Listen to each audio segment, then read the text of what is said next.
Ахмет Байтұрсынов, оқуға шақыру. Балалар, оқуға бар, жатпа қарап. Жуынып, киініңдер шапшаңырақ. Шақырды тауық мана әлде қашан.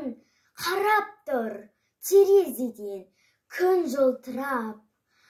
Адамда, ұшқан құста, жүрген анда.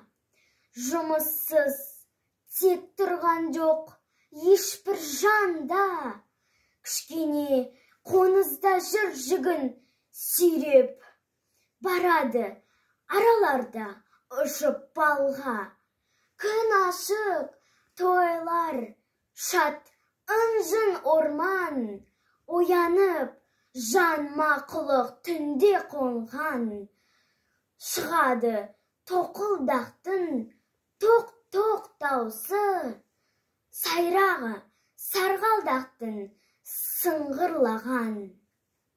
Өзенде балықшылар ау қарап жүр. Тоғайда орақ даусы шаншын орған.